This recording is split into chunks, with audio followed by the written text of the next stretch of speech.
Gram panchayat Hirapur का विकास कराना है तो हमार अशोक भैया ही जिताना है। चश्मा छाप जिंदाबाद जिंदाबाद, चश्मा छाप जिंदाबाद जिंदाबाद, अशोक भैया जिंदाबाद जिंदाबाद।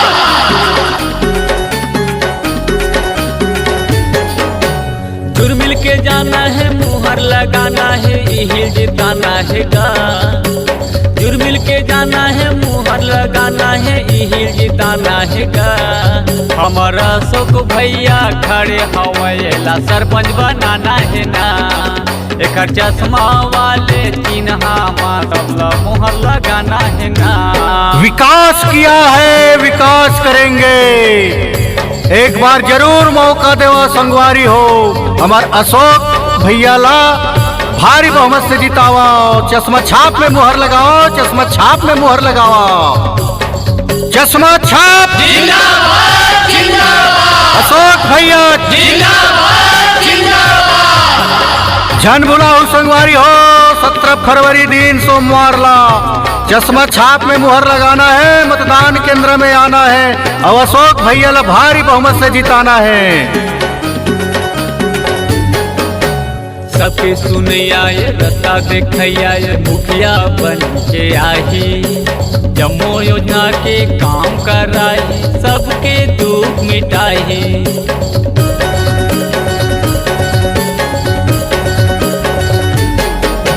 सबके सुनैया ये रास्ता देखैया ये मुखिया बन के आई।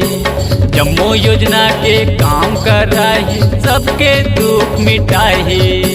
जुर मिल के जाना है, मुहर लगाना है, मुखिया बनाना है गा। एक चश्मा छाप निशानी हवे ओमा मुहर लगाना है ना। एक चश्मा वाले निशानी है संगी। जन बुलाओ संगवारी हो। 17 फरवरी दिन सोमवार ला चश्मा छाप में मुहर लगाना है, मतदान केंद्र में आना है और अशोक भैया ला भारी बहुमत से जिताना है। चश्मा छाप जिंदाबाद जिंदाबाद, अशोक भैया जिंदाबाद जिंदाबाद।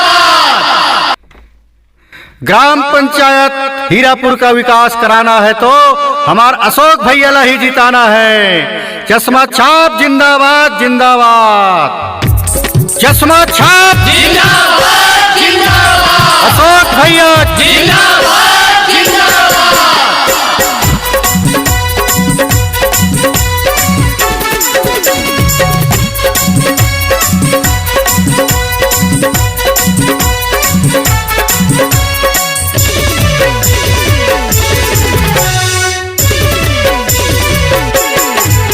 चश्मा छापे मवो दीदी मुहर लगाना है। जुर मिल के वो दीदी अशोक भैया ला जिताना है। कतो भगाही गाँव गली घर माँ, कतो रिझाही रेंगत डहर माँ। ककरो बाते में बिल्कुल नहीं आना है, नहीं आना है। विकास करे बलगा भैया, इला मुखिया बनाना है। जुर मिल के वो दीदी इला जिताना है। विकास किया है विकास करेंगे, एक बार जरूर मौका देवा संगवारी हो। हमार अशोक भैया ला भारी बहुमत से जितावा।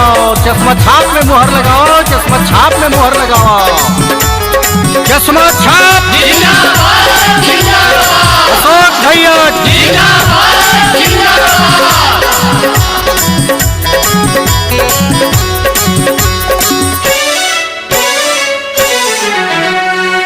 अंधरा के ये आँखी ये संगी, खोरवा के बैसाखी ये गा। जन जन के हित करैया, हक बलर दिन रात ये गा।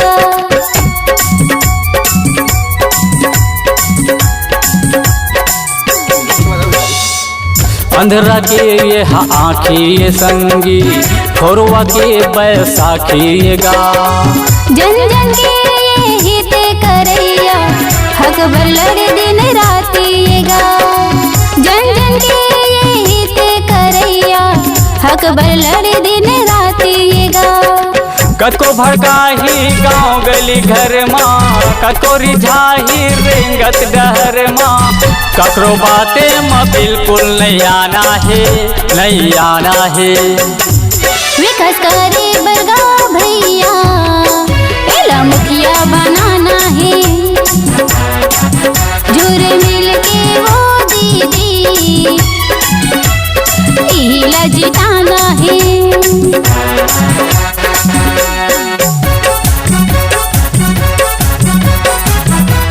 झन बुरा हो संगवारी हो, 17 फरवरी दिन सोमवार ला जसमा छाप में मुहर लगाना है, मतदान केंद्र में आना है और अशोक भैया ला भारी बहुमत से जिताना है। जसमा छाप जिंदाबाद जिंदाबाद अशोक भैया जिंदाबाद जिंदाबाद।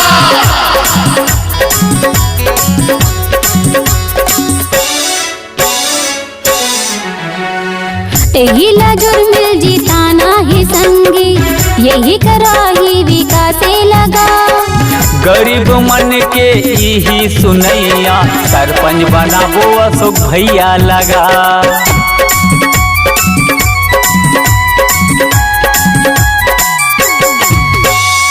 तेहिला जुर्मिल जिताना ही संगी, यही कराही विकास लगा। गरीब मन के यही सुनैया, सरपंच बनाबो अशोक भैया लगा।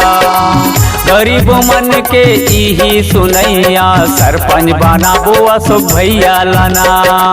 कको भड़काही गाँव गली घर माँ, कको रिझाही रेंगत डहर माँ, ककरो बाते माँ बिल्कुल नहीं आना है, नहीं आना है। विकास करे बरगा भैया, एला मुखिया बनाना है, जुर मिल के वो दीदी इला जिताना है।